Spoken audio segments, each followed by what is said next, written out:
اور ہمارے religious minded جو ہیں وہ کہہ رہے وہ ایسے پریٹینڈ کر رہے ہیں کہ پرابلم ہے ہی نہیں. پرابلم ہے, ڈومیسٹک وائلنس ایک بہت بڑی پرابلم ہے. ہمارے یہاں کا مرد اپنے آپ کو کویسچن سے ابو سمجھتا ہے, پرابلم ہے. ڈو یو تھنک کہ یہ ایک گلوبل ایشو ہے کہ مرد کبھی کبھی عورت کو اس نظر سے دیکھتا ہے کہ یہ ڈیسیجن میکنگ میں, یا ایک عورت لیڈرشپ میں نہیں آ سکتی, یا ایک عورت جو ہے وہ اس کا ویو میٹر نہیں کرتا؟ یہ گلوبلی مردوں کی سوچ ہے یا ہمارے معاشرے میں مطلب انسیکیورٹی؟ ایک ایجوکیٹڈ عورت کی آپ نے بات کی, ایجوکیٹڈ عورت سے انسیکیور ہونا, انٹیلیجنٹ عورت, یا کہتے ہیں نا کہ بہت بولتی ہیں, وہ مراد ہی ہوتی ہے ذہین عورت ہے. تو یہ ایشوز گلوبلی ہیں یا ہمارے یہاں زیادہ ہیں؟ آپ نے دنیا بھی ٹریول کی ماشاءاللہ. دیکھیے اس کو ہمیں سمجھنا پڑے گا, یہ گلوبل ایشوز ہیں. یہ ایک فطری پرسنالٹی ٹائپ ہے جو اللہ نے مرد کو الگ دی ہے, عورت کو الگ دی ہے. ٹھیک ہے, مرد کی یہ پرابلم ہے, مرد عورت کو پراپرٹی سمجھتا ہے. محبت کو الگ کر دیجئے, خیر خواہی کو الگ کر دیجئے, نیکی کو الگ کر دیجئے, لیکن مرد کی ٹینڈنسی ہے وہ کہتا ہے یہ میری پراپرٹی ہے. اللہ تعالیٰ نے, میں یہ سمجھتی ہوں کہ اگر ہمارے دین میں کسی آیت کو ریولیوشنری کہا جا سکتا ہے اس فیمنسٹک مائنڈ سیٹ میں, تو وہ والی آیت ہے جس میں اللہ تعالیٰ فرماتا ہے یا ایھا الذین آمنوا لا یحل لکم ان ترثوا النساء کرہا. تمہارے لیے جائز نہیں عورتوں کے زبردستی کے وارث بن بیٹھو. Treat them as equals, as individuals.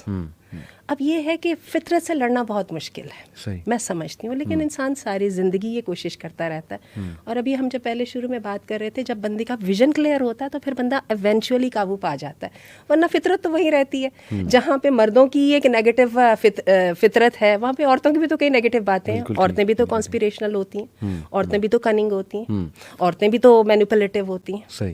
تو اب ان کو بھی قابو پانا پڑے گا. تو اس ساری چیز کو چیک میرے خیال تقویٰ کا کنسیپٹ کرتا ہے. خدا خوفی ایک بہت بڑی فورس ہے انسانوں کی اس نیگیٹیوٹی کو چیک رکھنے میں.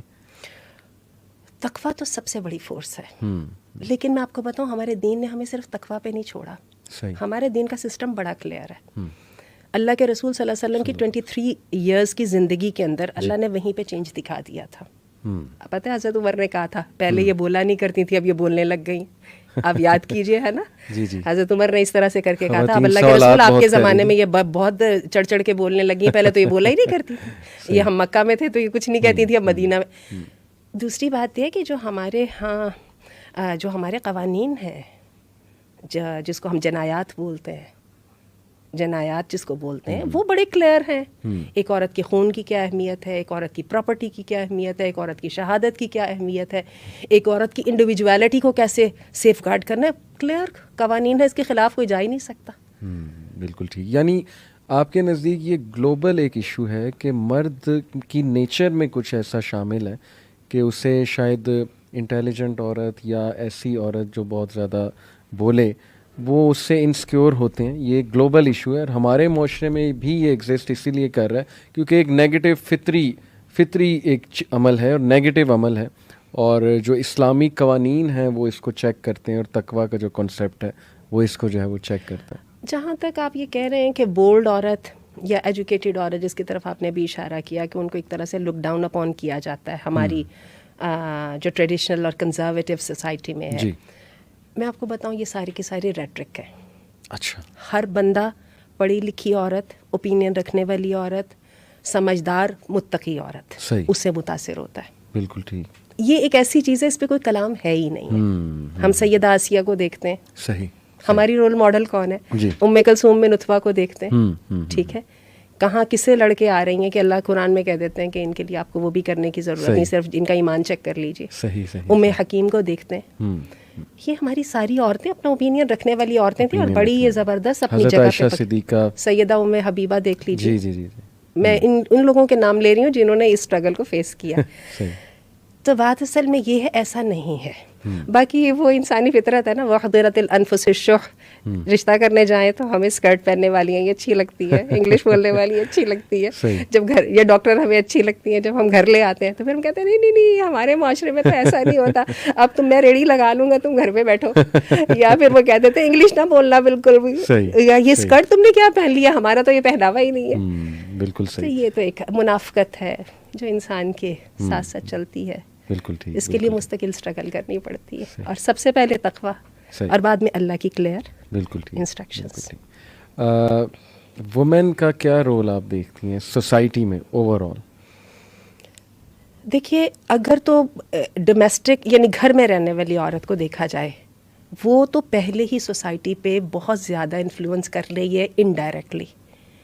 وہ جو فیملی میکر ہوتی عورت ہے, اس میں حقیقت ہے مرد کا کردار صرف سپورٹ کا ہوتا ہے. اس میں مرد یا پالیسی دے دیتا ہے, اگر اس کے پاس اتنا ہے, ویژن میں اتنی طاقت ہے, تو اس کی بیوی اس کے ویژن سے متاثر ہو جائے تو وہ اس کے ویژن کو آگے لے چلتی ہے. اس کے لیے اس کے ویژن میں یہ پاور ہونا ضروری ہے. باقی یہ کام کرتی تو عورت ہی ہے, تو وہ پہلے ہی سوسائٹی کو شیپ تو وہ کر رہی ہے.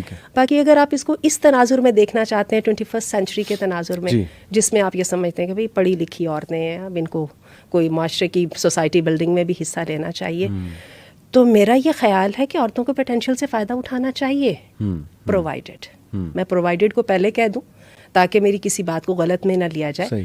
ان کو چادر اور چار دیواری کا تحفظ دیا جائے. عورتیں ڈاکٹرز اچھی ہوتی ہیں, ہمیشہ ایجوکیشنسٹ عورتیں اچھی ہوتی ہیں, فائنینشیل پلانرز عورتیں اچھی ہوتی ہیں, سائیکو تھراپسٹ عورتیں اچھی ہوتی ہیں. دیکھیے یہ وہ چیزیں ہیں جو عورتوں کے ساتھ چلتی ہیں. کیئر ٹیکرز جو بھی ان سے متعلق ہیں وہ ان سب میں خواتین اچھی ہوتی ہیں. ان کے ٹیلنٹ کو یوز کریں, پوٹینشیل کو یوز کریں. آج کی عورت بہت کام کی ہے, جیسے ہمارا آج کا کمپیوٹر کے دور کا بچہ جو ہے وہ اپنی انٹیلیجنس میں بہت آگے ہے آج سے 15-20 سال کے بچے سے. اسی طرح ہماری عورت بھی تو وہ والی نہیں ہے نا, تو اس کے پوٹینشیل کو یوز کریں, لیکن اس کو چادر اور چار دیواری کا تحفظ دیں, سیگریگیشن دیں. اس کو اس چکر میں لا کے کہ بھئی سوسائٹی کو تم نے بلڈ کرنا ہے, اس کی اپنی ویری ایگزسٹنس کو داؤں پہ نہ لگا دیں, اس کی آنر کو داؤں پہ نہ لگا دیں.